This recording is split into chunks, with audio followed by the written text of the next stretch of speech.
Hello and welcome back to Dial H for Heroclix. I am your host. This episode, we've got a special guest. Scott Porter is going to be joining the podcast this week. Guys, talk everything about Heroclix for Huntingtons. This is episode 585.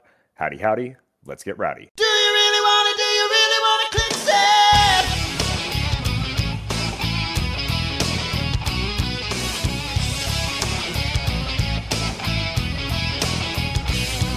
Leadership, Roll a six, make a move extreme. token up, Taking action from your team. I go straight to your start. Hypersonic speed. roll a 5, Getting brave, hitting blades, claws, fangs. KO, Stick and move, click a few just to hit a stop. Need a 3 CCE on a flurry close. tear your dials apart.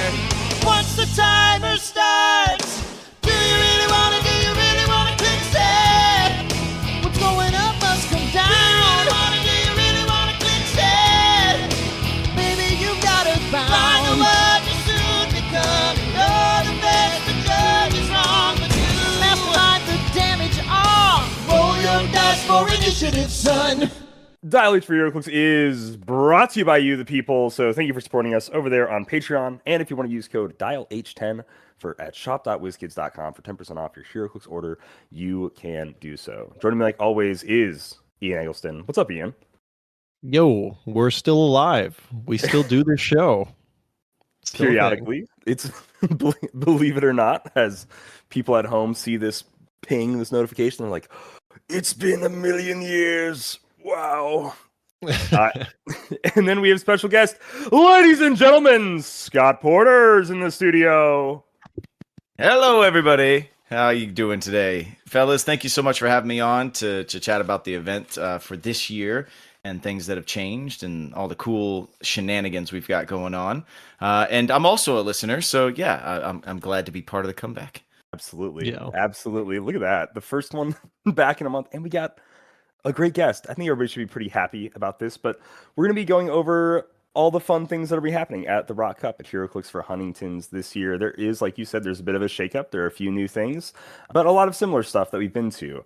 I've been to, it was the 2023 one now, I guess. So it's actually kind of been a while for myself, and I want to make it to more. Maybe next year I would really like to hope for, but it's always a fun event. I really enjoy the event. It's always a really fun time.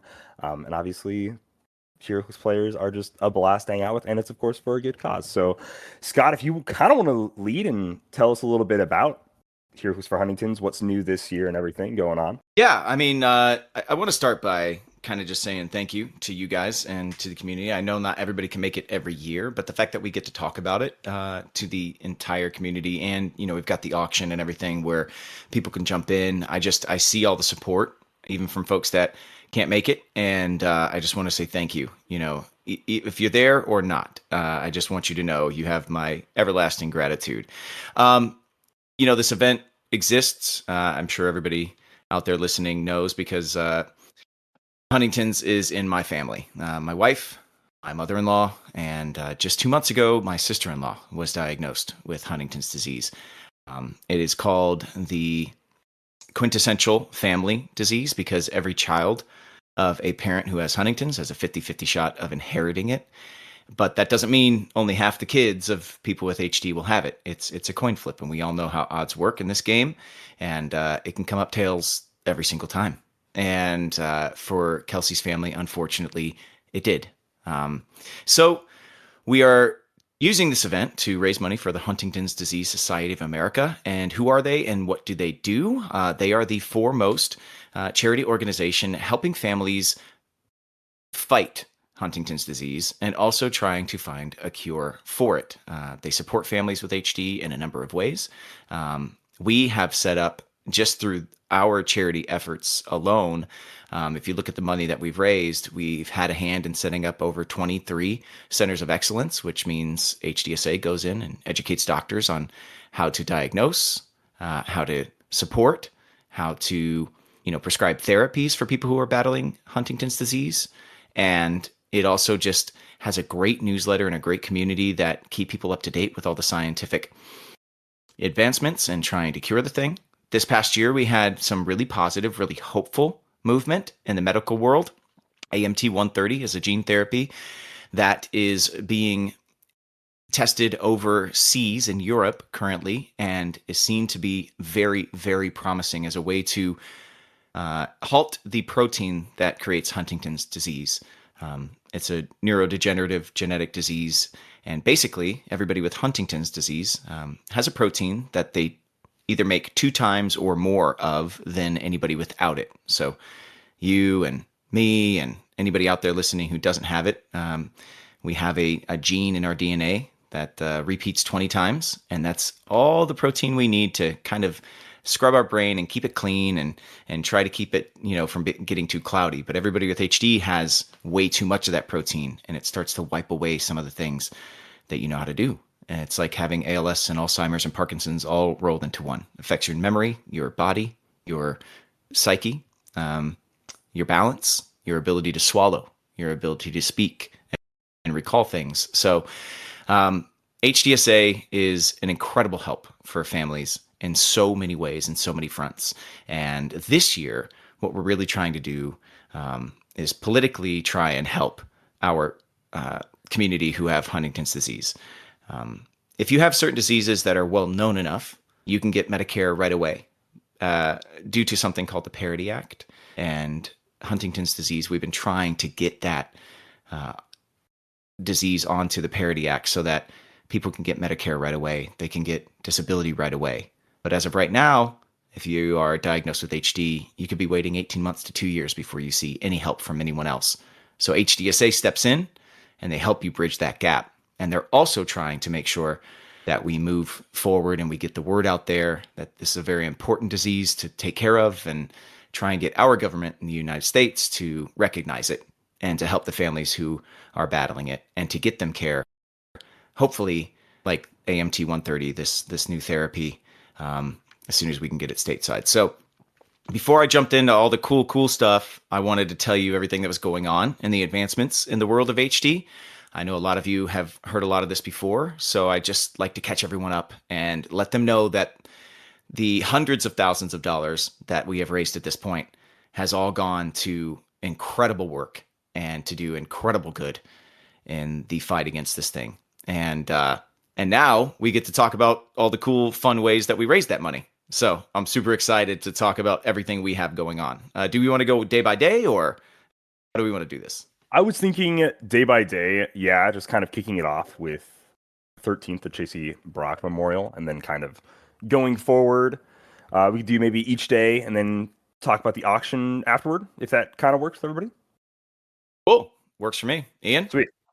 Yeah, I'm all for it. No, whatever I say, he's good. He's good. That's a dilates vote. Wow. Is this the Letterman Paul Schaefer dynamic? Is that what you guys are way too young to get this reference? Never mind. Yeah, I'm like, you're missing me, man. I know Letterman, but yeah, Paul Schaefer. So Dave Letterman had the lead of his band, who was like his quippy sidekick. Not that I'm calling Ian a quippy sidekick, but it's just, he would like set up jokes and then Paul would knock him down.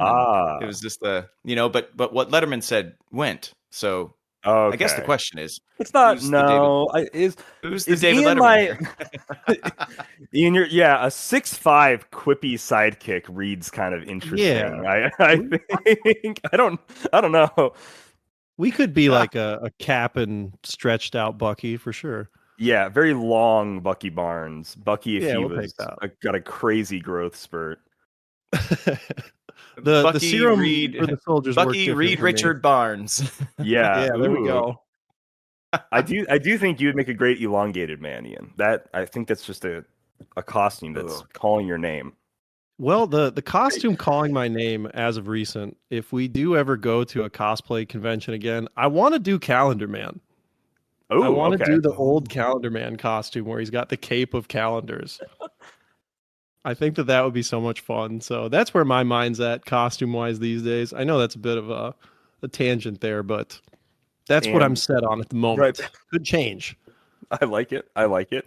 Speaking of calendar, check your calendar on Wednesday, May 13th. You like that? That was pretty good. Yeah, I know. May 13th is the Tracy Brock Memorial Welcome event for all of you early folk, all you early birds, getting that sweet, sweet Heroclix worm. It'll start at 7 p.m. Entry is $35 per player.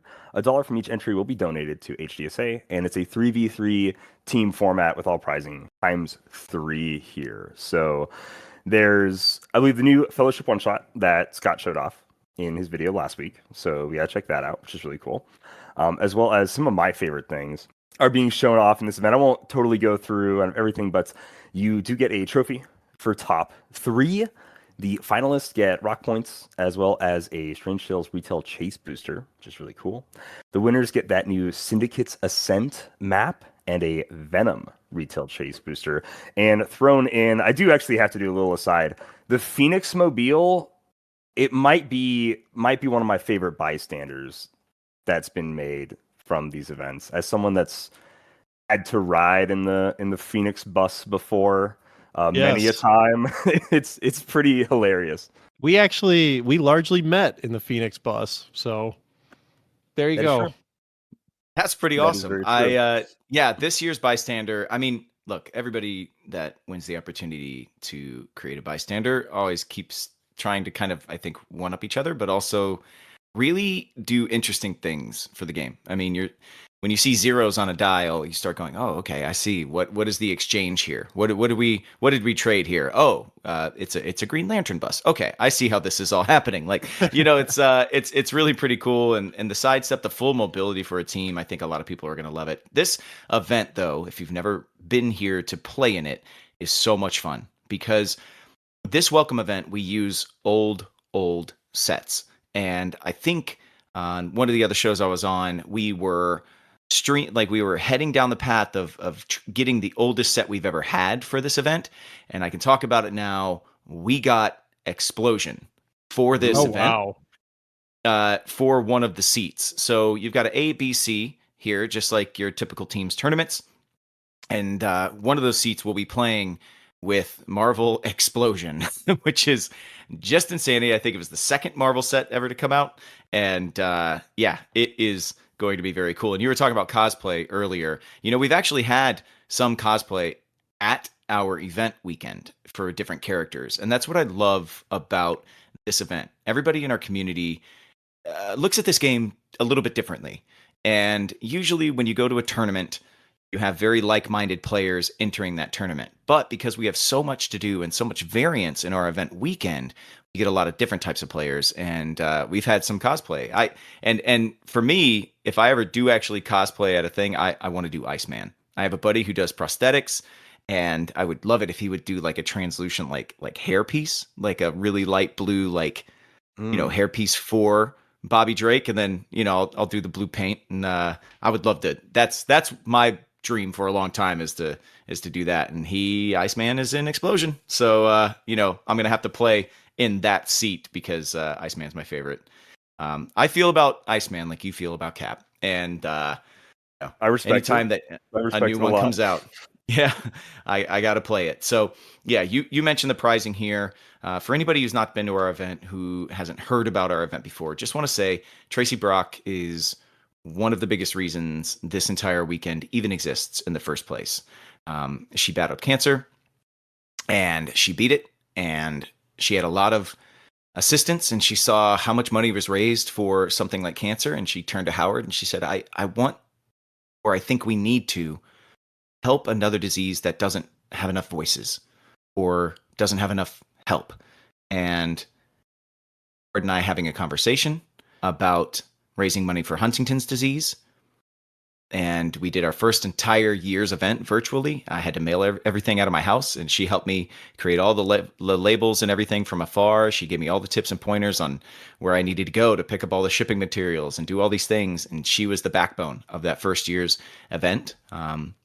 Unfortunately, Tracy passed a couple of years later, and this is a wonderful way to pay homage to her and to honor her. And the trophies that you win from this event are actually her, and like dressed like Wonder Woman, basically just being the superhero that she was, and she still is to so many people. So if you can get there Wednesday, please do. This tournament for people who play in it and then play the rest of the weekend, I very often hear this is their favorite event for the entire weekend. We've used everything from Tab App to, now Explosion to Lord of the Rings, and we'll continue to surprise people with the older pieces that we get to use. And it all feels fresh and new because it's so old.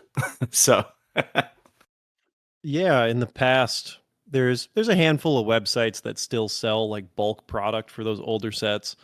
I have a few friends who had older brothers who used to play like way, way, way back in the day. So we used to purchase bricks of, I want to say it was like Sinister and Collateral Damage. And getting them back into the game, like playing how they used to play, was a ton of fun. So I can imagine for the people who used to be around in that era, it's a ton of fun. And for the people who weren't, this has to be just such a shakeup. It's like, wait, I can't take 10 free actions with this piece. Like, what am I supposed to do with it? So wait, my attack is 6? I'm sorry. Yeah. Is my attack, does that say 6? Yes, it does. But it's okay because the piece across from you, their defense says 11. So It all comes out. That's so beautiful. It's so wonderful. With Explosion and then, too. Oh, just yeah, a quick point that veteran Taskmaster, like way back in the day, that was one of the first like powerful pieces that I had pulled. And I played, oh my gosh, I played that Taskmaster so much. He had a 12 attack, which was just huge, and Perplex, which was a super big deal. So I loved that Taskmaster in the set. Explosion is a lot of good memories. Definitely around the time where I first started to like really play. So it sounds like a super fun event. yeah, it's gonna be a great time. And I think my memory didn't serve me correctly. I think Explosion was actually the third Marvel set. I think Clopper in Time came second. But I remember I had been waiting for such a long time, but Explosion gave us con artists and gave us a lot of the pit team members that people used with like Nightcrawler. It gave us Nightcrawler, and Nightcrawler with some con artists was everywhere that year for the national championships. That actually happened in Wizard World Philly that year. So there are a lot of really, really fun pieces in this set. And it's just a blast to go back and actually see the yellow, blue, red dials with the rookie experience veteran, pieces and just see how it all holds. And, it's going to be a lot of fun. And Calder, for the sake of our show too, if we go to Iron Man from Explosion, yes, he was still an overcosted running shot energy explosion piece, even back in 2003. So that's just the way he worked. My linchpin piece for a long time from this set was actually Doc Samson, because he is Perplex up front and he could do 5 damage, because back then you could perplex your damage, and you could fly him around with Wasp, and she was a great little shield. She had like 18 defense, and you'd fly her up and then he'd charge in and deal 5, probably picking up an object on the way, and deal 8, and just he was one-shot KOing so many things. So I absolutely love that piece. He's so overcosted, but that was my big one. That one, and Jane Foster. Jane Foster was the paramedic limited edition figure, and she was the best support piece that the game had seen in quite some time. So anyway, I digress. If we're gonna beat 60 minutes here, or 75 minutes. We'll see. We should probably move on to Thursday, but I could talk about this particular event all night and wax poetic about older sets. Absolutely. And then, starting up on Thursday, we have the Silver Duos. This is a new team format. I feel like I'm unfamiliar with how this one works exactly. Yeah, so this one's really, really cool. Last year, we did a Supercharged Sealed. Thursday is kind of our flex day at the event. Every single year, we kind of listen to the feedback after the event, what people liked, what they didn't like, how we can improve, because we're always trying to make sure that the community is just having the best time possible, and we always try to have the best pricing, of course, but we also want you to have the best time when you come here. We know how tough it is to get anywhere these days. I mean, really, like, travel is just, it's wild. And the fact that people take the time to get to us, we want to make sure that we pay that back, threefold, fourfold. So we heard from everybody that it was a little too much sealed last year, and we didn't want to do another teams event. We didn't want to do another solo event. So where did we land? We land on duos. And this is really, really cool. You've got one player playing a Silver Age team and one player playing a Modern Age team. And there are certain powers and abilities that will grant bonuses for both players playing in the separate lanes. So you're building a synergistic duo, but you're going to have bleed between Modern and Silver, kind of like shielding and buffing and everything your teammate as you're playing through the ranks of this tournament.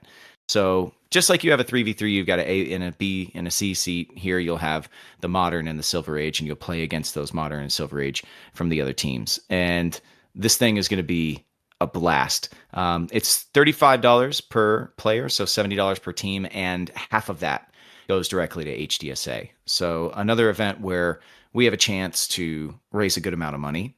And you mentioned rock points earlier. That's a big part of this, but the pair that wins this event wins a Lantern Legacy Factory set.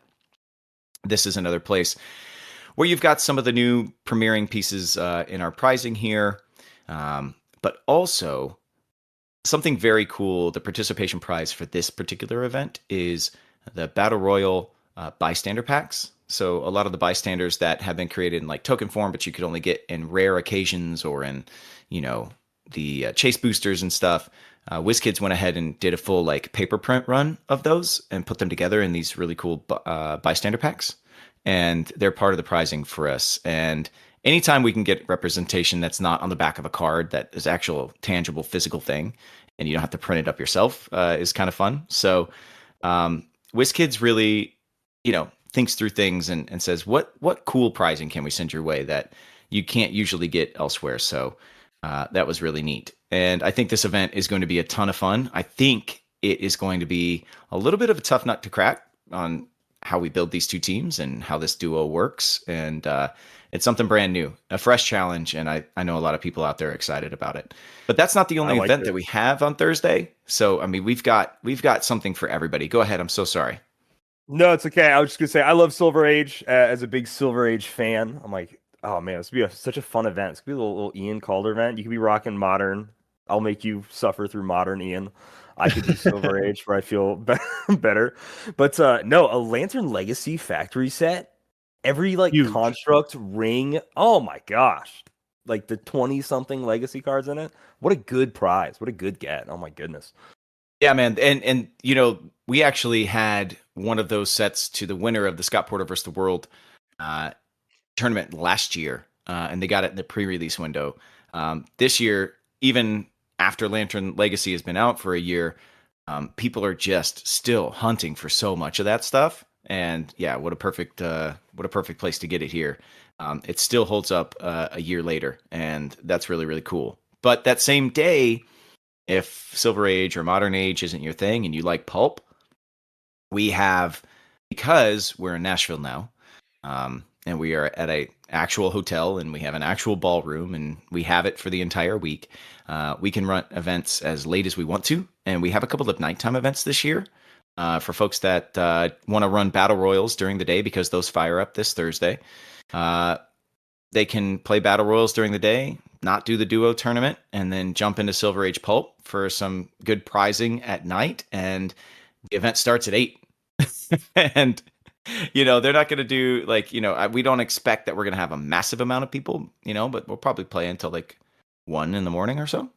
And that's we've had some night owls down in Huntsville the last few years who would play battle royals until we would tell them to get out. And we figured for those night owls and for those people that weren't interested in the events that we're running during the day, giving them another alley and avenue to get some prizes and earn some rock points and all of those things. This would be a fun way to do it. So on Thursday, we've got a Silver Age Pulp tournament. Great way to get qualified for Sunday's Rock Championships as well. But the winners of the Pulp tournament get the Venom Retail Chase boosters, and you'll find maps from last year that are debuting this year. You'll find the Legion flight rings at night as well. So really, really cool. And I mentioned the rock and rolls or battle royals just a second ago. Those fire up on Thursday, and we have a huge list of prizing. I'm not going to go through it, but if you want to go to heroclixforhuntingtons.com and battle royals are your thing, you can see all of the things that you can win, including the Phoenix Mobile, including older bystander tokens. If you've missed out on any of them, we're going to have them all in the prize pool here. We're going to have the Fellowship one-shot. We're going to have some flight rings in here, as well as I think it's like 25 to 30 different limited edition figures or convention exclusive figures. And this year, just like last year, we're doing a Battle Royal champion at the end of the weekend.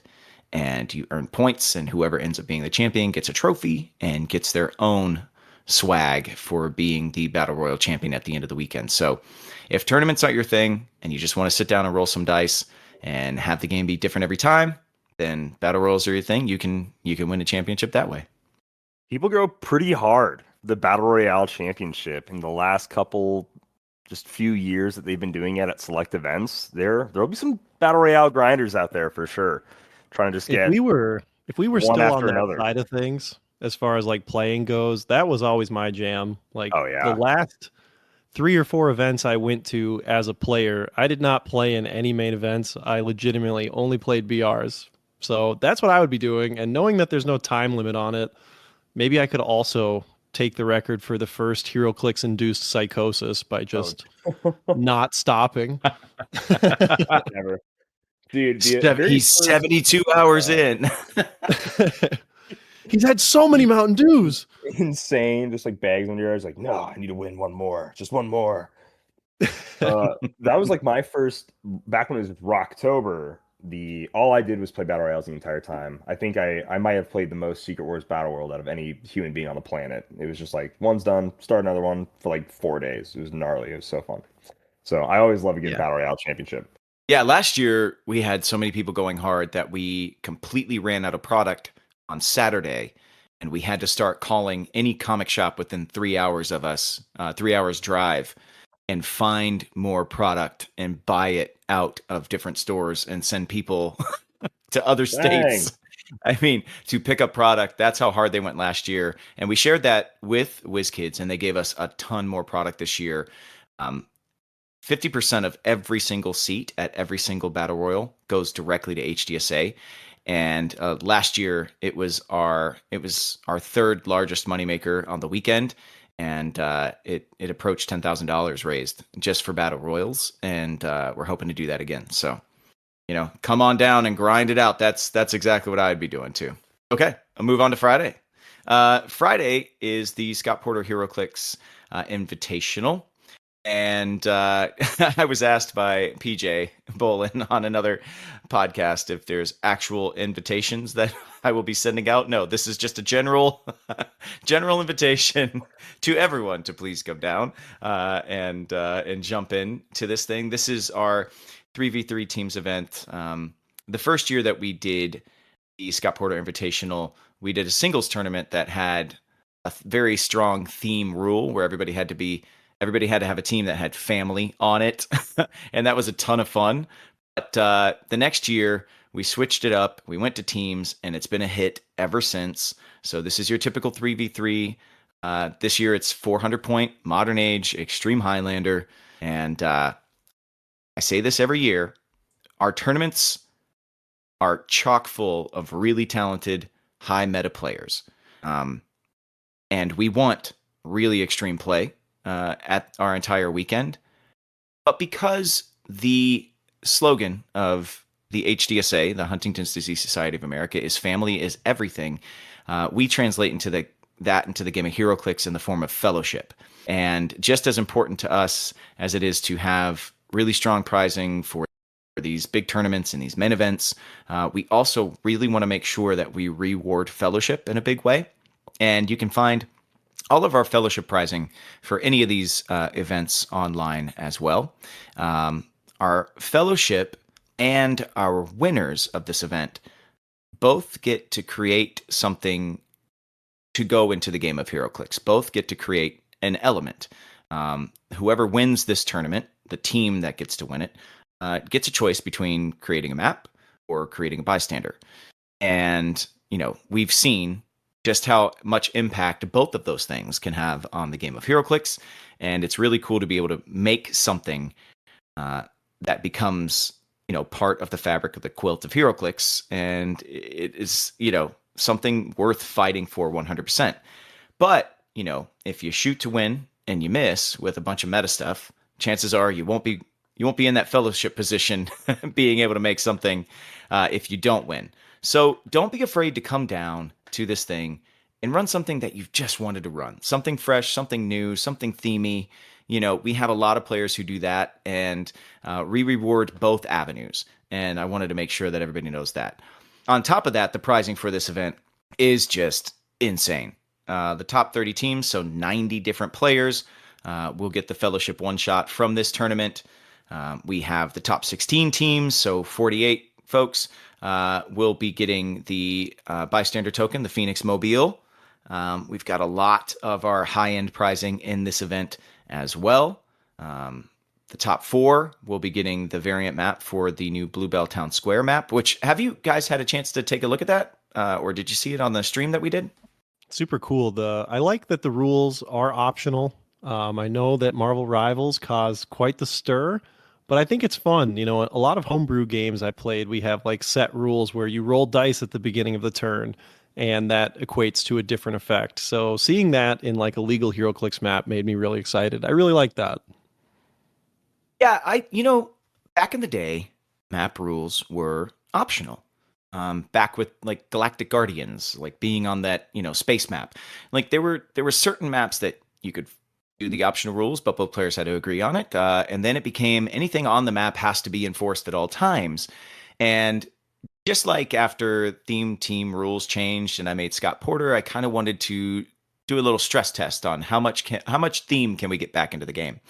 And for me with these maps, it's the same thing. It's like how much stuff that we used to have in this game can we bring back and see if it works nowadays? And I know Rivals Respawn was a stress test that maybe kind of broke a couple of things, but actually led to WizKids saying, you know what, let's make these map rules optional again. And I really kind of enjoy that. It wasn't because of me, but it was kind of like we had a part in it where we're continuing to kind of flex and push the game into new areas. And especially for newer players who never played on those old optional maps, like now they're getting one. And it's just like we were talking about with Explosion or some of these older powers. Something old can become new again very quickly and can be really fun. So that's what I was trying to do with that map. Also, I was kind of paying homage to like the old Town Square map. And since we left Alabama, I figured doing something based on Heart of Dixie, which is set in Alabama, would be a nice way to say thank you to that state and to Lucky Dice and to Huntsville. It's kind of just a little tip of the cap back to the other states. So I hope you guys enjoy the map this year, but that's in our prizing as well. And then you'll see the finalists get a X-Men 97 retail chase boosters, and the winner, of course, gets to choose if they want to design a bystander or design a map. And then Fellowship will get a ton of that same prizing as our top teams here, but they'll also get the chance to create something else. So super excited about that. You see high-level meta play, but the past couple of years, we've seen a lot of really fun teams. Oh, absolutely. The team event's always been my favorite. The biased answer here, I guess, but I always like the team event. I like building for it. I like talking with your buddies, figuring out what's going to be on your team, their team, what styles they'll play. And really, I'm sure we can all agree, whoever wins the Fellowship is clearly some of the coolest people. I would say there's a deep, rich history of Fellowship winners for this event, of being just some of the handsomest, smartest, coolest, et cetera, people to ever, do. And whatever thing they choose to bring into the game, whether that be a bystander, a map, back when it was a legacy card, if it was specifically the 036 Captain America from What If, whatever it happened to be, I'm sure it'll be phenomenal, Yeah. So for the audience out there, there may have been somebody on this podcast that actually won Fellowship for this thing and maybe chose a game element like pick a legacy card. You were actually one of the last people who was able to do that because of the way that licensing has kind of changed with a couple of the big two with DC and with Marvel. It's become increasingly more difficult of a kind of time frame see the results of that? How long did it take for you to see your Pick a Legacy card to actually it hit the was map? it was a very long time. So, and that was kind of, we talked with a lot of Heroclix design and everything about it. So we won the fellowship back in 2023, and the legacy card for our Captain America came out in the collector's trove set, which released January of last year. So it was not Yeah. quite a full 2 years, but pushing it. It was a pretty long time. Yeah, and that kind of lead time, you guys were very gracious in that, and I'm sure you were very excited to see the legacy card finally hit. Oh, super cool. Yeah. Oh, yeah. Worth the wait. Absolutely. It was sick. But that kind of time frame, I know that I think Daniel Powell had the same kind of thing happen with his Iron Man choice, and it just kind of put us in a place where, like I said earlier, we are nothing if not a very community-facing event. Like, we fight to get you guys loaded up with the best prizing we possibly can, because we know you are giving so much to a fantastic cause here, and you are giving so much of yourselves by traveling here and doing all of this stuff, that we want everybody's experience to be the best it can be. And we've missed the mark a couple of times. I'll own some of that, just trying to figure out how best to do all of these things. And WizKids is very game for all of this stuff. But we had a very real conversation this year with the Pick a Legacy card, and we said we just think the lead time is not, it's leaving something to be desired. So in lieu of that, this year we have a new auction item, and we'll talk more about the auction in just a moment. But we have a very cool new auction item, which is actually a pitch breakfast with the Heroclix team, with the game designers and the people that are making all the decisions on what's coming up and what sets are coming out and how maps are being designed and what rules changes are coming. And they want to sit down with somebody from the player base who wins that auction item and do an honest feedback session and take new ideas and take fresh ideas and really kind of hear it. They want to have more communication with, this is, in their own words, as they were pitching this prize to me,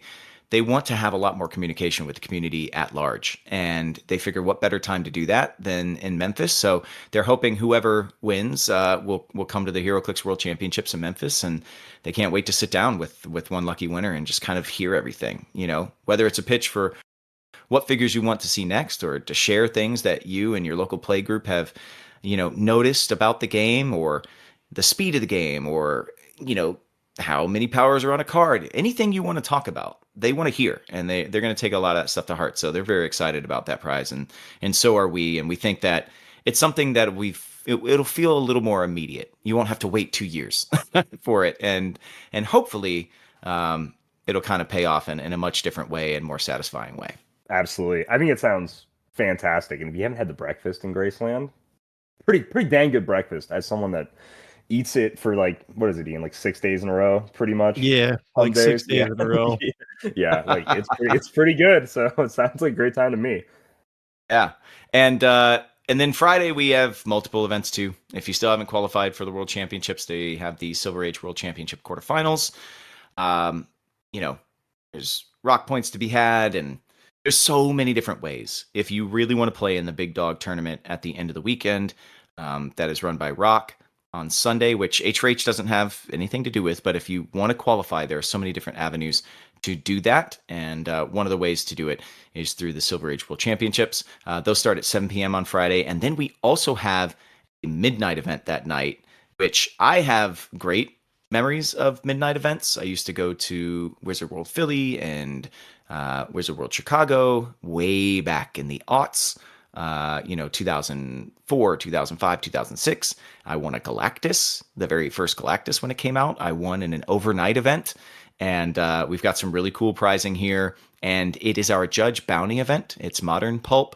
Half of our judging staff will be playing in this. And if you've ever played in the Scott Porter vs. the World Sealed Tournament on Saturday, I wear a list of items on my back that are my bounties. And if you defeat me in hand-to-hand if you defeat me sitting across from me at a map, you win not only the game and bragging rights and all of these things, you also win all of the stuff that's on my back. You win my bounty list. We're going to do that same thing with the judges. Any judges who are in the tournament, if you randomly match up against them, you beat them, you'll get a slew of prizing as well. If you don't beat them, that prize list will grow. that bounty list will grow. And the first year that I played in the event, I think I got up to 16 items on my back before I lost. And the player that beat me just got just a haul. It was pretty wild. Gatorade So dump over him. yep, that's it. And this tournament again, Legion Flight Rings in here, the team winners map from last year. So that's Syndicate's Ascent or Ascension. And there's a ton of other stuff in here, green trophy constructs and all these types of things, and tons of rock points and Venom retail chase boosters for the winners. And we'll be running battle royals all day too. So Friday is super busy. I'm just going to quickly move through Saturday. Oh, wait, go ahead. Quick pivot here. So if somebody in the Heroclix community did have to beat you in hand-to-hand combat, who is it and why is it Miles Kane? That's pretty accurate, right, Calder? He's pretty stout. As somebody that's had a competition with Miles before, a physical one, he's no joke. He's no slouch, I'll tell you that. I'd be terrified to fight Miles Kane, honestly. He has a wild look in his eyes that actually never changes ever, so that'd be a close one. That would be a close one. I grew up in a few different areas of this country. Corn-fed, strong-thighed, Nebraskan, who had to move to Florida and lived in a pretty rough neighborhood and played football in high school and college. I'm a good athlete in my own right, but I can't do the hand-to-hand combat thing because I make money with my face. So, it's that kind of thing. There was a Friends episode once upon a time where these guys are looking at each other and they're like, okay, we're going to fight. Oh, but hold on. Nothing from the neck up. What? Nothing from the neck up. Yeah. I got to be at work. I got a big presentation tomorrow. Okay. Nothing from the neck up. Okay. Oh, but wait. Nothing in the waist down. Me and my wife were trying to have kids. Oh, okay. Yeah. Nothing from the waist down. So we're only hitting in the torso. You're only allowed to hit in the. That would probably be the stipulations of the same thing for me. No, there's a number of dudes in Heroclix. Ryan Redmond and I always have an arm off every time I see him, which I've lost a couple of pounds, so I think he's got me in the Python department. Joe is not a small guy either. We've got a lot of surprising athletes out there. So I'm also 46 now. I don't know. My days of lining up in the ring are almost done, but I got some almost, right? You almost. I got some old man strength. I got some Krav Maga training. I got whoa. Give this guy the martial artist keyword. Oh, I guess actually he has every keyword. Yeah. Never mind. I apologize. Woo-hoo. Every single one. Actor, you got to learn it all. It's true. All right, I'm gonna fly into Saturday, and this is our busiest day. We've got the Scott Porter vs. the World tournament this year. Is using Venom. That's our sealed tournament. It is so much fun. Last year we had over 110 players in the event. Took me back to when pre-releases were just massive. We used to rent out food courts and malls and have, hundreds of players come into play for purple ringed figures. And it was incredible. And our sealed event has really captured that feeling for me again. I don't get to go to the big events, the Origins, the Worlds, all that often because I'm usually working. So I haven't been in an event that gave me that same kind of, the chills of knowing there's just hundreds of people in this room playing this same game who all love this thing as much as I do and like a lot of the stuff that I like. And it just, you feel such a part of the fabric of the community, and it's so much fun. I know we have 2 figures in this set that are very much under scrutiny by a lot of people. We have a final call with WizKids tomorrow. That would be Monday. We're recording this on Sunday, May 3rd. So Monday, May 4th, we have a final call with WizKids where we'll find out if we kind of get to make our own adjustments for this thing. But WizKids has never once banned a figure for a sealed event. I can't imagine that they would do that with Null or with Carnage, but of course we're looking at that. We want, like I said, this community-facing event that is being played for a great cause to have as much goodwill as we can possibly have. And last year, our Final 8, we used Smash and Destroy. Our final 8, we had 6 Destroyer suits, and we had 3 out of our final 4 were Destroyer. But when I look back over the time of Heroclix, I've been the recipient of, the figure in a sealed event, and it feels pretty cool, to pull the thing and go out and win it. Whether it was, the Phoenix 5 or it was Ultimate Thor back in the day, or I pulled a Kingdom Come Flash in a sealed tournament once upon a time. And, it's such a unique challenge being the player who doesn't pull that thing and trying to beat it. And if you can, oh my God, that story, that story for the rest of your playing days will be so much retelling of that, of that tale.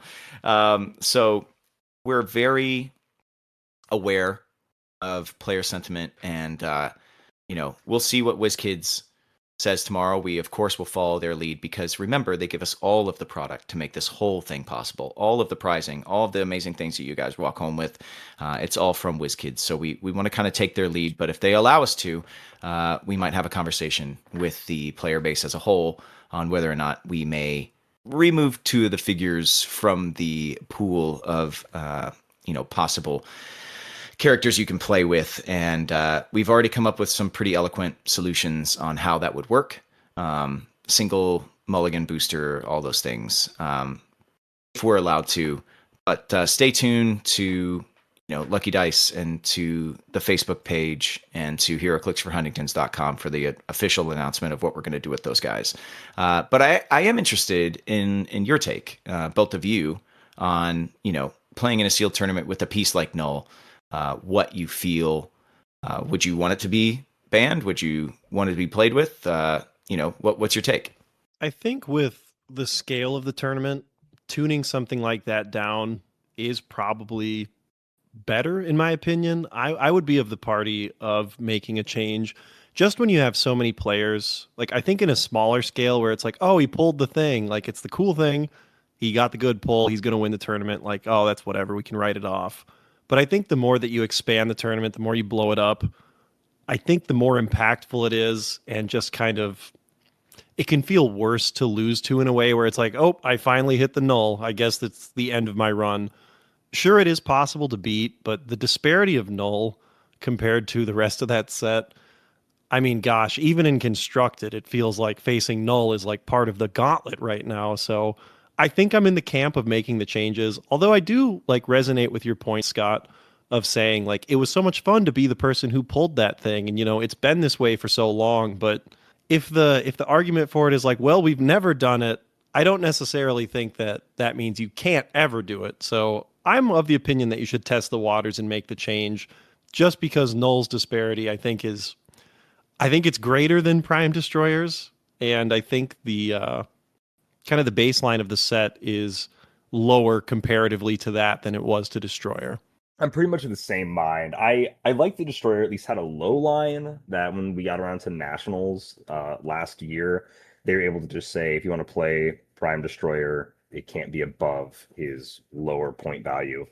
Null not having that is pretty rough. The 250 whatever point he is, he's a beast. And in this set, sealed there's a pretty far gap between a lot of figures in sealed. So I would pretty much just, for the sake of time, I'll just say I pretty much echo everything Ian said, honestly, at this point.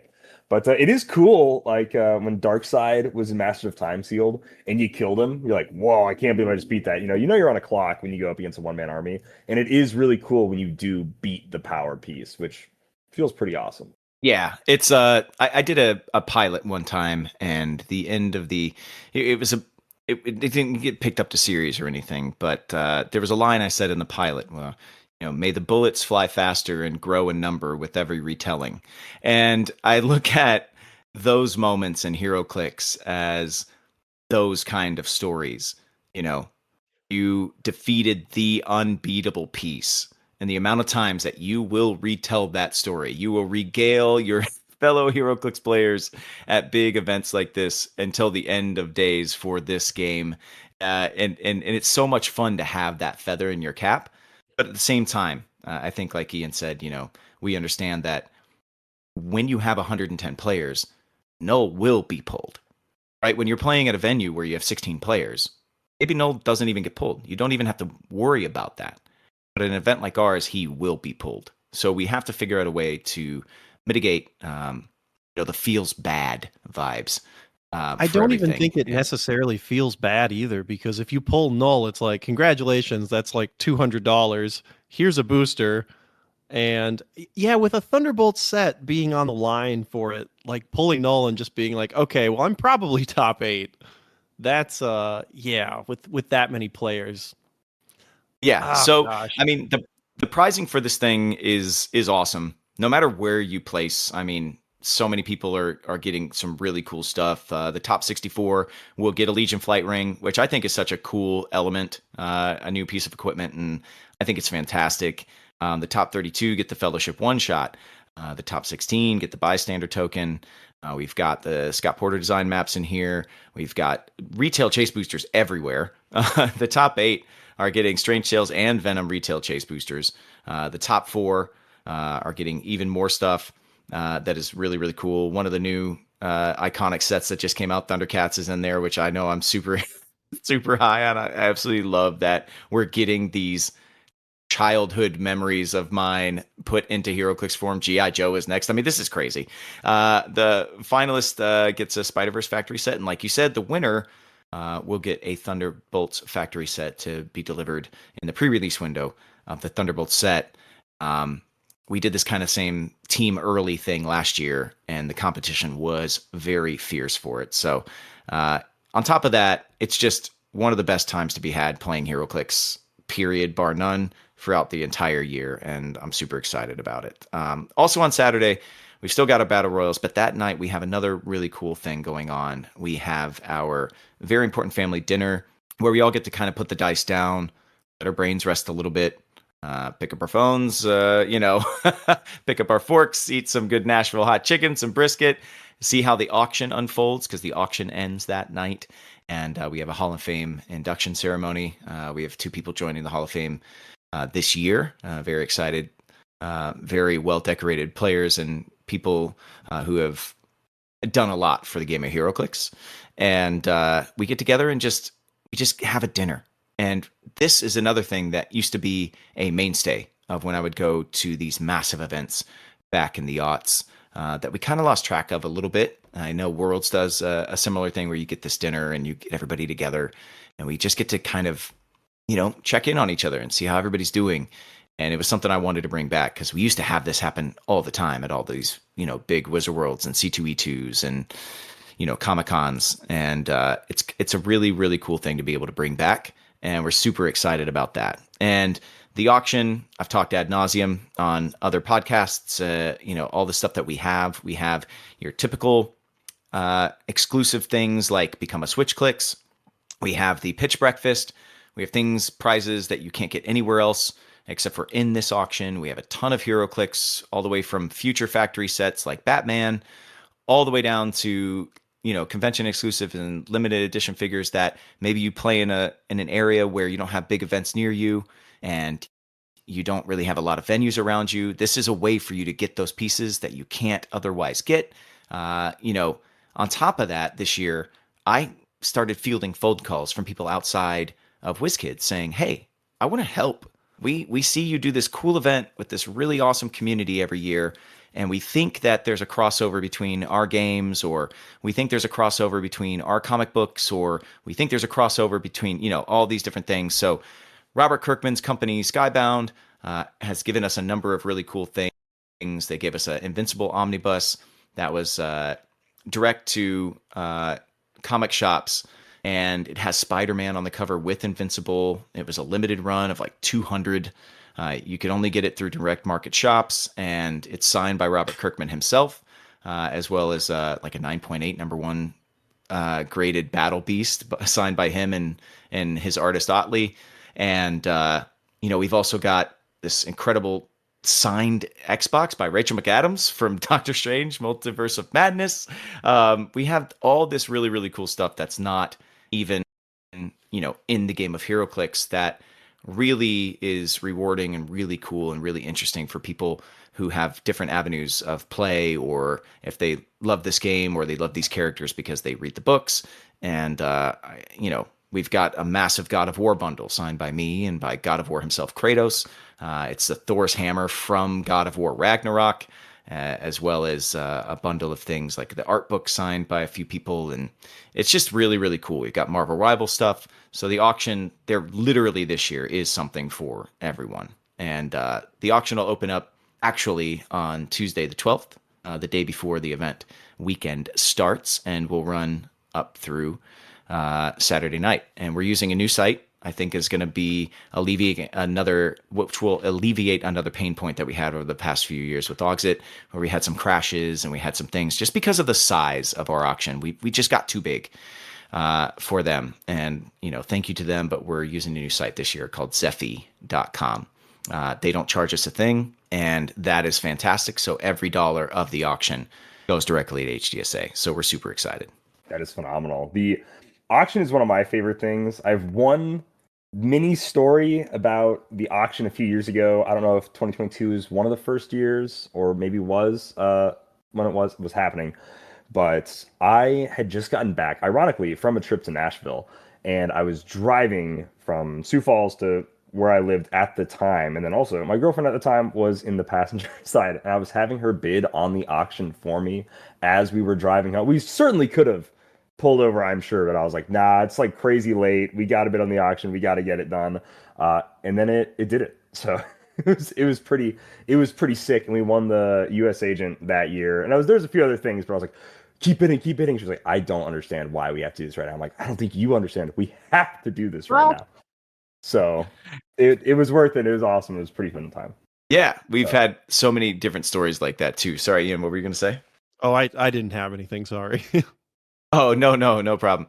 We've had a lot of stories like that from people around the world. And we've actually had a lot of people who have been bidding from afar for a number of years who were like, you know what? I don't want to have this experience of like sitting here in front of my computer. I want to go.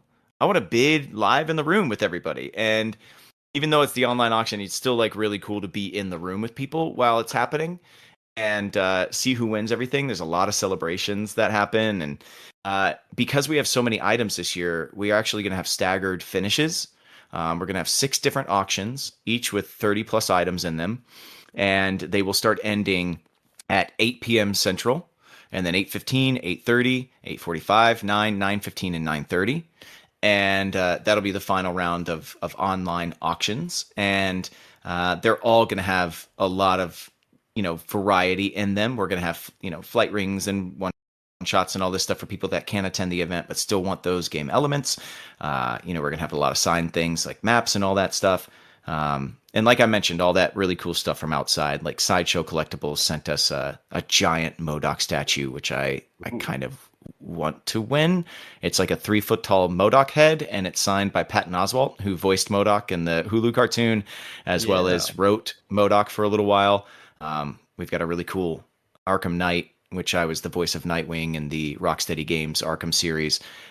Really, really cool figure from Hot Toys and Sideshow Collectibles that I'll sign as well. So they're all going to be sprinkled throughout. So we're going to have 6 different links, 6 different QR codes. You can check out all of these different batches of items for the auction.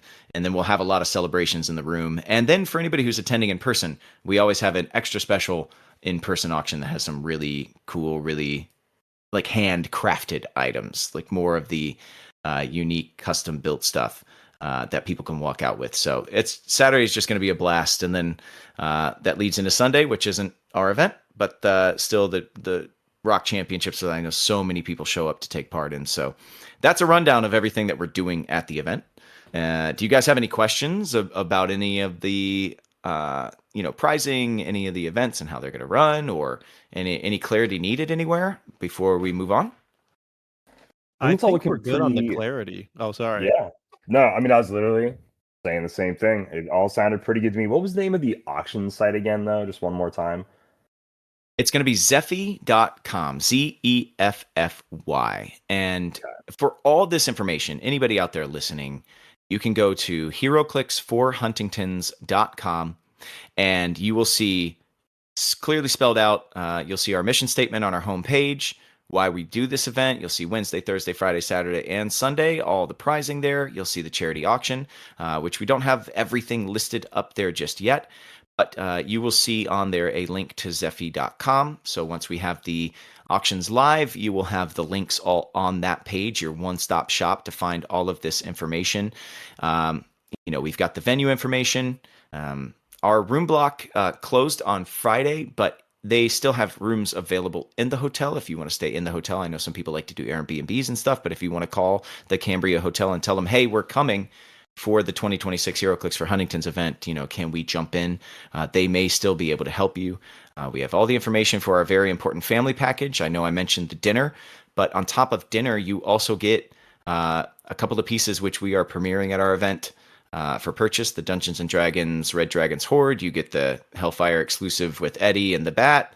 You get a map as well as the bystander token. All of that is already worth more than the $100 fee. Plus you get dinner. Plus you get this incredible time all together. So all the details for that are listed on the page as well. And I know some people don't need any more stuff, but they want to help out. And you can click on a link and directly donate to HDSA on their page over at the Huntington's Disease Society of America website. So there's a link to even directly donate to them.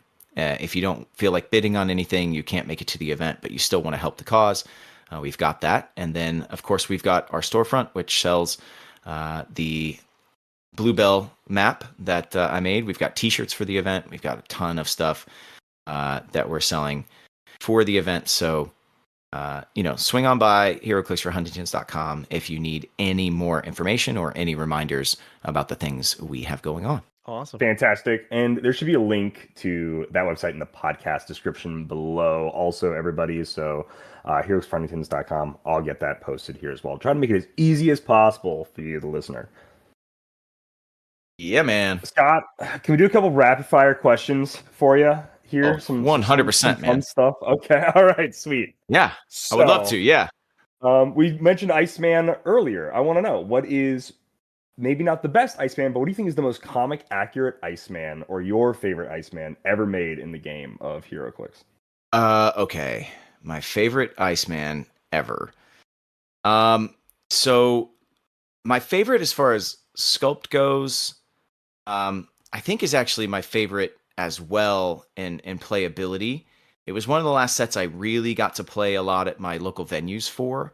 I believe it was back in, oh gosh, there are so many X-Men sets. Is this Uncanny? I think it's Uncanny. It's where he's got the ring of ice around him, and we had the new game element, the FX tokens, and he had an ice one, and Nightcrawler had one as well, and a lot of the figures in those sets had these really cool kind of things with them. So he had a trait called Frozen Solid, and he had a barrier, and he had regen, and he just had a lot of like things that I thought were really great.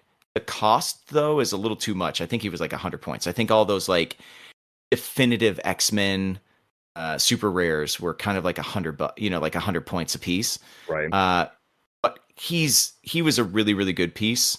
That I think for me is just like a beautiful sculpt. And I think I'm a sucker for that. I think I will make a piece.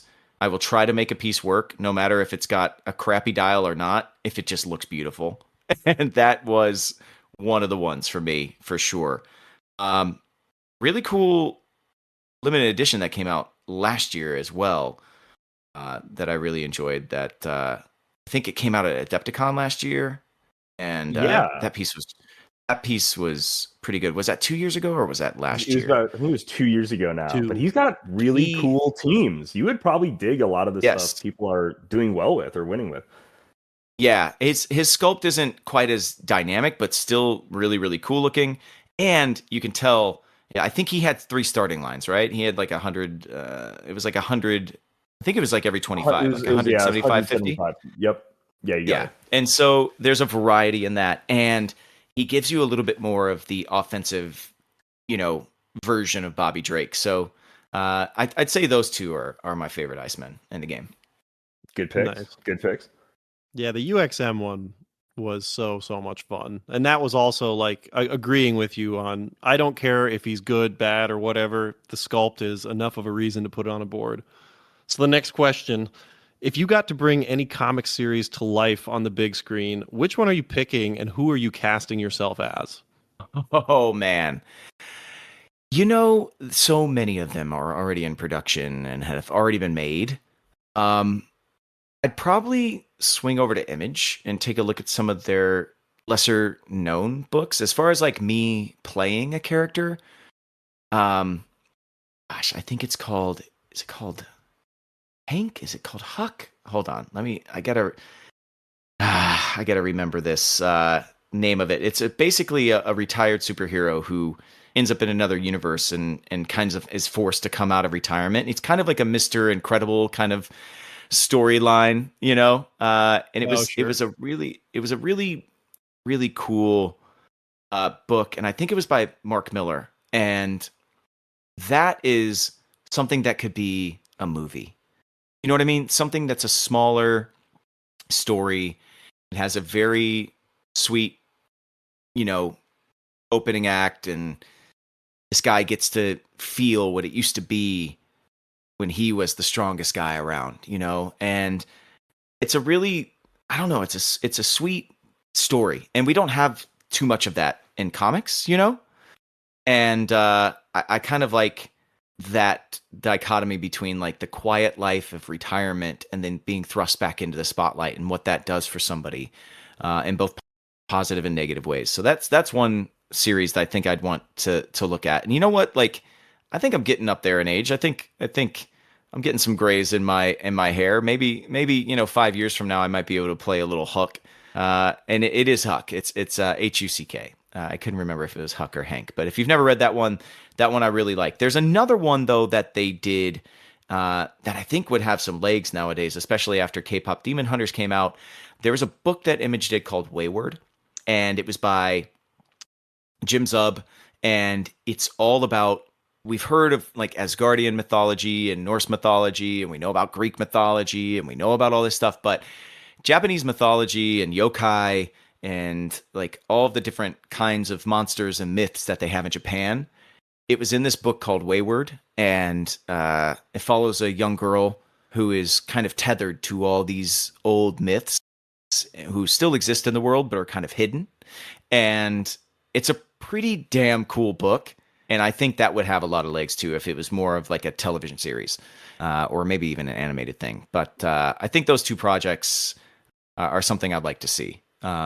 As far as like big storylines from the big two, we're going to get there eventually anyway. We're going to see all of it, you know? So I'll let them handle their business in that realm. But these would be two more unexpected properties that I think would actually have a high amount of value if they were made the right way. Those would be pretty cool. And yeah, Marvel and DC, we'll have a Great Lakes Avengers movie before you know it. Honestly. I hope. Who even knows? I hope. And I just want Moon Knight season 2, man. Season 1 was so good, so fun. I don't know. I really enjoyed it, you know, so that's all I want. Speaking of Moon Knight, as somebody who's voiced Moon Knight in one of my favorite things to come out recently, I believe I got this right. You were Moon Knight and Iceman in the D-Man, I forget the name of the Lego special, but like the Demolition Man special that came out. And then I know you've posted pictures for like building Lego sets and things with your kids. Two-part question. Do you have a favorite Lego set? And then second, are you aware that the Speed Racer sets are like $1 million nowadays? So congratulations on the like $20 set. Your Racer X versus Tagio set is like a $500 set now. So as a Lego collector, it's insane. So congrats if you ever want your minifigure, or hopefully you have it. I don't know. He's like nuts. Yeah, man. But do you have a fave or anything? Yeah, I mean, I've built the Daily Bugle with my kids. The X Mansion is phenomenal. But I gotta say, Rivendell from the Lord of the Rings, as far as like sets out of the last like 5 or 6 or 7 years or so, since my kids have really gotten into it, I'd say just for nostalgia reasons, Rivendell is beautiful. It's awesome. Lord of the Rings is my favorite book series of all time. So it was really cool building that with the kids, like putting the full fellowship together. Nice. And the kids were super excited about that. They also came out with a Sesame Street set a few years back. That is just such a cool nod to my childhood, and it's just got all the Sesame Street characters in it, and that one's really neat. But for me, like of all time, favorite HeroClix set of all time has to be the 80s castle sets.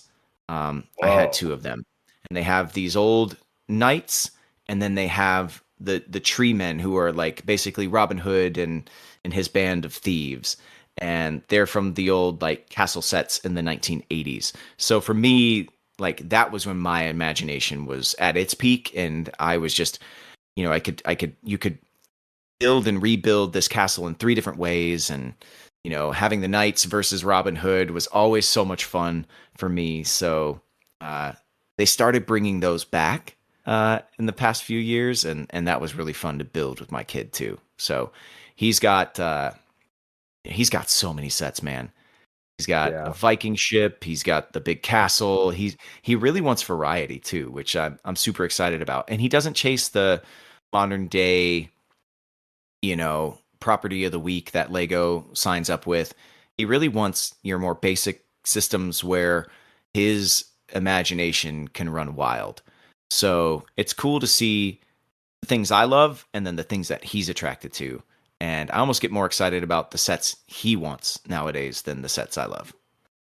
Absolutely. I think that's awesome. Those old night sets were so sick. They always do some version of them. And a great childhood memory is like clashing my Exo Force, these giant mechs, into like the medieval world. So I think Lego is just phenomenal for kids and everything. So sick. I love it. Yeah, dude. Yeah, man. Yeah, I can't cool. remember the name of the knight set, but there was like a bunch of different colored ones, like a red, green, purple, black one that probably came out when I was like 10 or so, but that was an awesome Christmas. So thank you, Mom, for that one. Another question, Scott, and we can just burn through these as well, is what's the first comic that you can remember reading and having like a lasting impact on you? Like what are some of the first comics that you read growing up? Yeah, so for me, I think I've talked about this one. So my dad worked at an auto shop when I was growing up, and he would pick me up from school and on his lunch basically, and then I would sit in the office at the auto shop and I'd do homework, and then I'd go across the street to what was amounted to like the 7-Eleven of Nebraska back then. It wasn't a 7-Eleven, but you know, something similar. And that's where you bought comics back then. There were a few comic book shops. Dragon's Lair actually existed in Omaha, Nebraska when I was there, and I used to go get books there. But you could just get a bunch of books off a spinner rack in a gas station, which you can't do anymore. But in the 80s, they didn't know where to sell these things. So that's where they sold them. So I had Spider-Man issues, and I was testing the waters. I was, buying some books. I was 7 years old, and I picked up my first X-Men book. And it was X-Men number 209. And there was this big pinkish purplish robot on the cover just floating over the X-Men. And it was Nimrod. And it was the most dangerous enemy at the time that the X-Men had ever faced. They'd been building up to this, Nimrod, advanced sentinel, killer robot, sentient, AI thing. And it was the Hellfire Club and X-Men joining together to try and defeat Nimrod. And Harry Leland, who actually was a really cool HeroClix piece when they made him, how they dealt with his gravity powers, his mass manipulation powers. He tried to crush Nimrod on his own, and he died of a heart attack in the midst of it. And it happens in that issue. And I remember reading it and going, oh my God, this is dangerous. Like as a 7-year-old, I witnessed this villain try to do good and die in the moment. And Nimrod throws Colossus, 3 miles underground, and Shadowcat has to hold her breath and go all the way down and try and grab Piotr and try and bring him back to the surface before he dies. And it was just like, oh my God, it was the most heart-pounding thing I had ever read in my life. I was 7 years old. So that's the first comic that I remember going, okay, I'm in 100%. this is what I want. I want this sense of danger. I want this sense of adventure. I want to read team books where there's this interplay of personalities and everybody has their backs, but they're not always happy with each other. And it just felt so dang cool. And so that's the first one. That was the first book that I really remember having a huge impact on me. And I had read, like I said, some other Spider-Man issues and some other stuff, and nothing really landed with me. And then I read X-Men, and I was like, this is it. This is the one. Nice. And you've been looking at gas stations ever since. I get it. I love it. Trying to get. Why don't they have these anymore? What's going on? But well, I tried to find one of those old spinner racks, and you were talking earlier about like the Lego set that's like all of a sudden it's super expensive for no reason. Yeah. And it's like these spinner racks, like the legit spinner racks, like they don't get made anymore. So if you want to find them, you got to find them secondhand. They're hard to find, and then people want way more than I want to spend on them. But I would love one to have in my man cave, just to have some of my favorite issues on like an old comic book spinner rack. Yeah, that's a really good idea. Piece. I like that. Yeah, I might do that now. This next question is kind of for my buddy Chris, who is a Star-Lord main in Marvel Rivals. He is like a Lord champion, whatever it is up to now, Star-Lord. And I told him, well, actually, I'll get to chat with the voice actor of Star-Lord here tomorrow. And he was like, dude, no way. And it was pretty cool. You know, we flex on our friends where we can. But a question from him is, do you have a favorite Star-Lord skin in the game of Marvel Rivals? Do you have a favorite voice line for Star-Lord? And then do you have a favorite character in the game if it's not Star-Lord, if you're not like a Tracer Soldier 76 type gamer, you know? Okay, yeah. All right. Favorite several line. Parts. Yeah, my favorite skin, I know not everybody absolutely loved it, but I loved the Starcracker holiday skin where I get to if you buy that legendary skin, you get a new ultimate voice line. Instead of legendary, you get happy holidays, and it's so funny. It was like such an interesting to request to get to them in one of my voiceover sessions. It's like, hey, we need this. I was like, what? I'm gonna be yelling happy holidays. But he looks like a nutcracker, and he's Star-Lord, but he's Star-Lord as a nutcracker, and it just that kind of thing I absolutely love. I mean, doing the comic centric, reskins and stuff is cool. Star-Lord's had so many different looks just in the past decade with all the different creators that have written it, whether it was Donny Cates or it was, Lord of the Sun, or, it was like the Outlaw, with the hat pulled way down low when he was more of like a space sheriff. That's all cool and good. But when you do something fresh and new for a game like Rivals, that's when you really start to pique my interest. As far as one of my favorite lines, I love that each of these characters has interactions with each other character. So when I go back in and record, I will record lines for all the characters that are going to be released in the next year. And, the interactions are always super fun. So I talked to Luna Snow about how much of a Dazzler fan I am. Or I talked to, you know what I mean? Like, it's like random. It's in those moments you can hear like these little funny little asides and little lines and stuff. And, but my favorite of all time is when somebody else on your team kills Hela on the other team. I say, oh no, not the oddly hot death goddess. And it's like, it's just such like a funny little line that I would have never thought like, of, but so perfect for Peter Quill.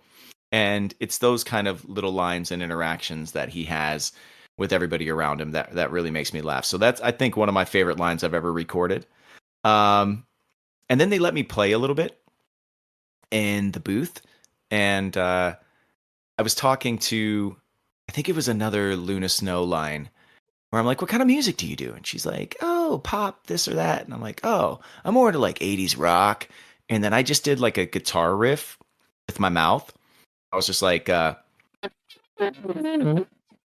then they were like, what is that? I was like, it was just me trying to be like do a guitar riff. And they're like, put it in the game. Can we put that in the game? Let's put it in the game. So it was like me doing guitar riffs with my teeth. It's like end up in the game, which was super fun. As far as characters I play with, as far as tanks go, Magneto's my guy. Wow. Wow. I really, yeah. Yep.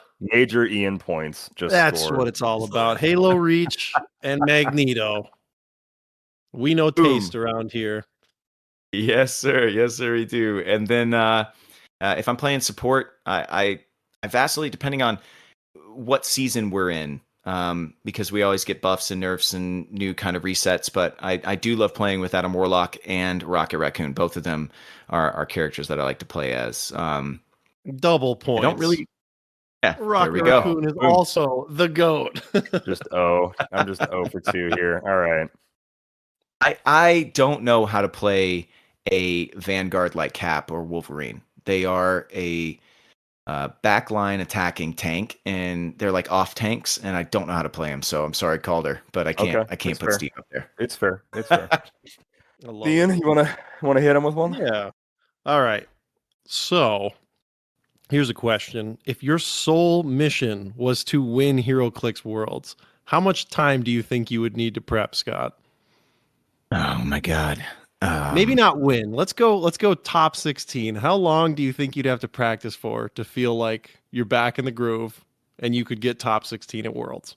All of it. I mean, at the end of the day, you've got to now.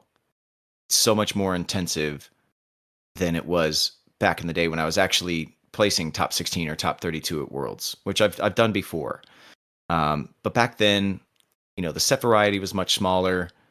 Like I said, pit crews were about the furthest you would get in this kind of meta building situation. Now testing teams, what you're testing against is how do I not get wiped in the first round of actions? How do I not get wiped like within one turn? So to build against that, like you've got to do all that play testing. When I was placing top 32 and top 16 at Worlds, I was envoying at 3 different locations, and I was playing probably twice a week. So I was watching tournaments 3 days a week and playing twice a week on my own. That's 5 days a week, and I don't know, I probably prepped for 2 months going in. So let's multiply that by 10. So I don't know. I probably need a full 200 days at least, to get back into the groove. I think I'd need the better part of 3/4 of a year. I don't think I would be able to do it in a month or 2 months. I think I'd have to really get into the team building aspect again, and then actually see how these things play on the map is wild nowadays. So I don't know. But I think maybe I'm being a little bit. I think I'd need 6 months though. I think I need a half year. 6 months, okay. It's, I think, a pretty respectable response, good. honestly. Good. I feel like you'd find your groove again pretty quickly. This part of your brain just never shuts off. I think Heroclix for so many people, sometimes even more so than the game itself, is just like innate thought. Like team building is something that I think a lot of people just default to. So you'd tap back into that in some way. Hopefully. I'm good at sealed still. I know how to play the game still. And I see the angles and I count my spaces and I know what swing is and I know all these things. But the construction part of it now, like wrapping my head around full sideline elements, equipment,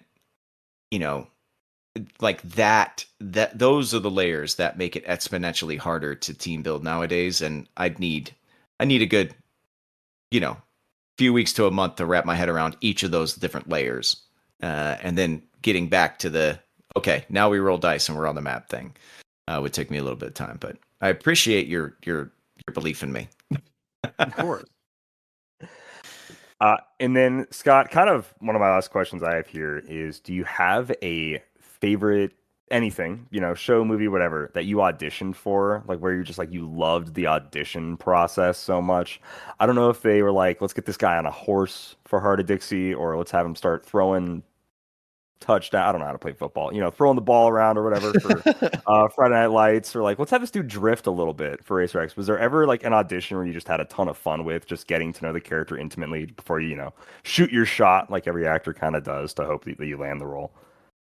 Let me tell you a little story. I might have earned some brownie points with Ian, but this one I think is squarely meant for you. I I was in the final four for Captain America before Chris Evans booked the role. And how that whole thing went was I had longer blonde hair. I had just done a movie where that was needed. And I went in and auditioned. And I was told, his haircut we just don't think he doesn't have the look. We're not even going to put it forward to the director or the producers. So this was the casting director level. She said, he's not the right fit. It really pissed me off. And so I went and got my hair cut.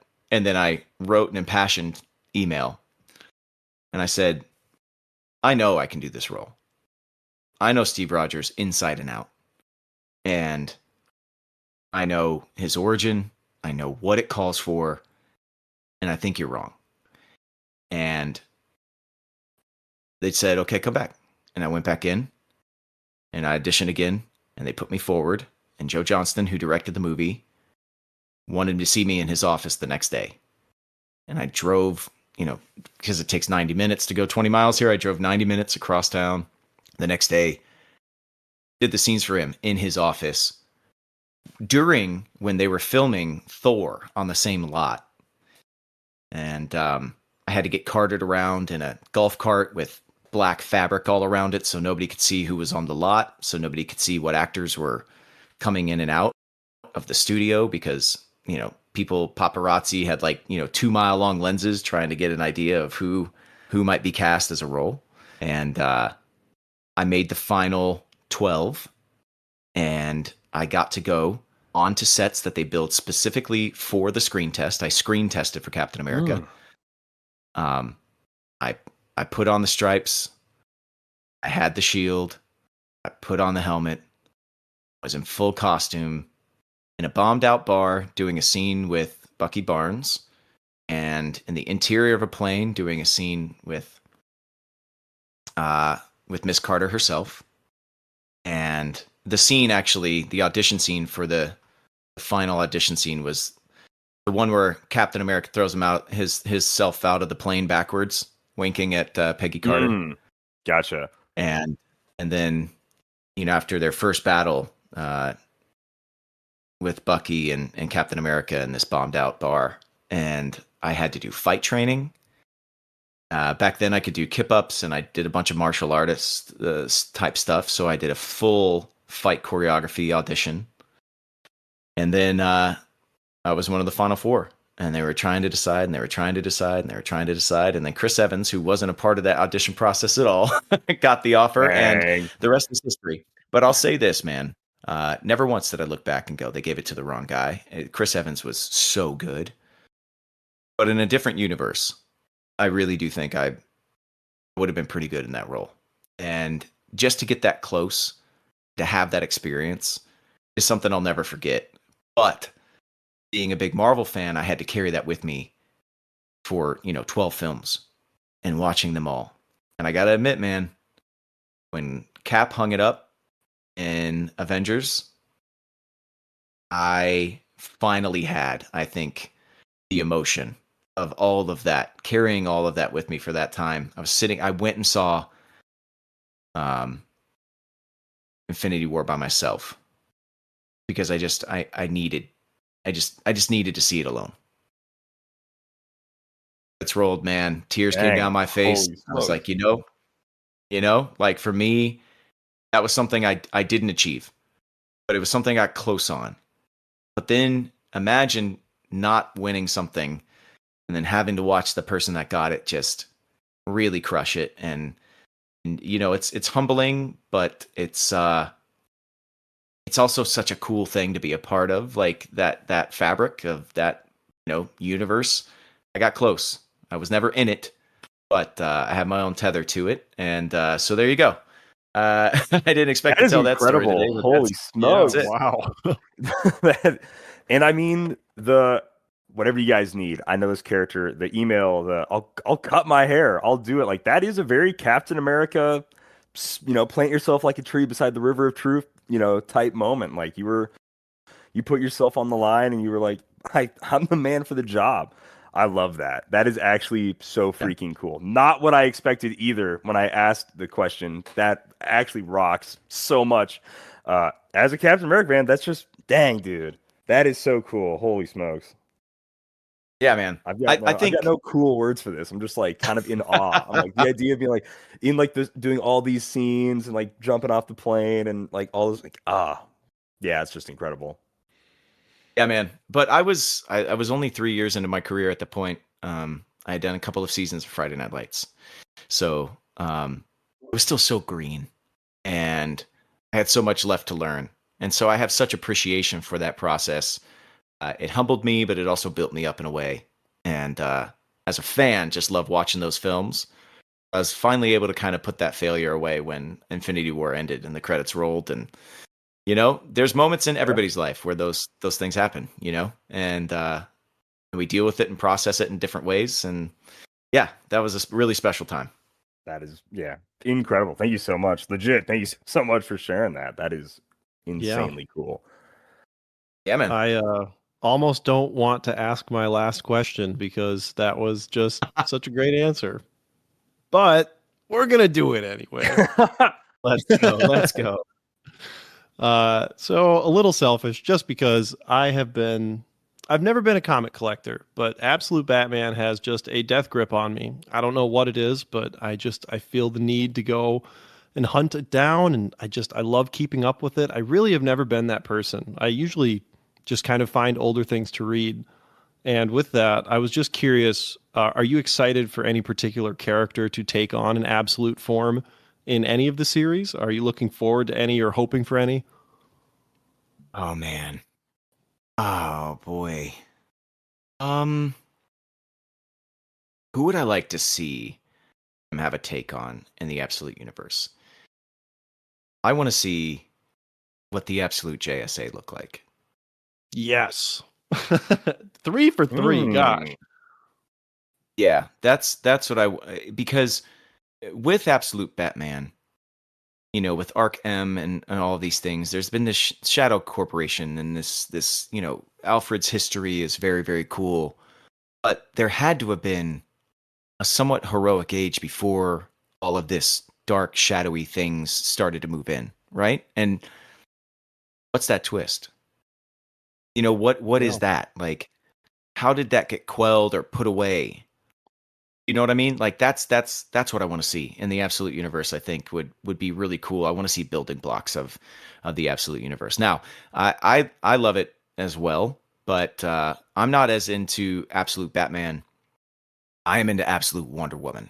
The take on Wonder Woman in the Absolute Universe is just, and it's top notch.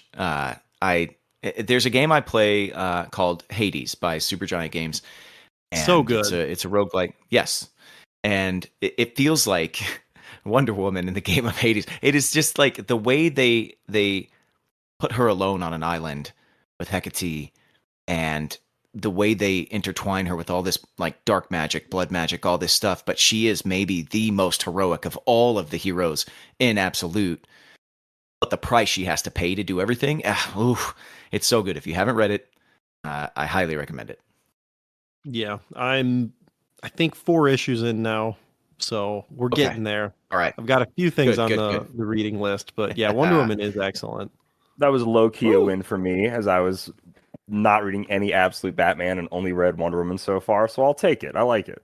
Absolutely. Everyone loves to hate Batman. I didn't say that. I didn't say that. Everyone loves to hate him. I just said I like Absolute Wonder Woman. Yeah, I'm sure. Well, Scott, thank you so much for being on the show. We really appreciate your time and everything you do for the Heroclix community, with Heroclix for Huntingtons, with all your unboxings and everything you're a part of. So, again, just thank you so much. And if we want to do any last closeouts, we'll let the show be a wrap. Oh man, I just wanted to say thank you so much to everybody, including you guys, for having me on. I know you guys aren't going to be able to be there, but you were telling the story earlier about bidding on the drive on your way home from heading back from Nashville to South Dakota. It's just like everyone out there participates in such a big way, and I just want to say we thank you for every single moment, every single dollar, every single thought. Every single time you utter the phrase, Huntington's disease to anybody who's never heard it before, all of those things make a huge impact. So I just want to say thank you. And this was so much fun. So thanks for having me on, guys. Absolutely. Guys, like I said, there's going to be a link in the description below to find all the information that we talked about in this episode if you're interested in the auction or if you are attending Heroclix for Huntington's yourself. Like always, thank you so much for listening to Dial H for Heroclix for all your Heroclix content, YouTube videos, podcasts, and more. Make sure you dial H, and happy trails. Do you really wanna click save?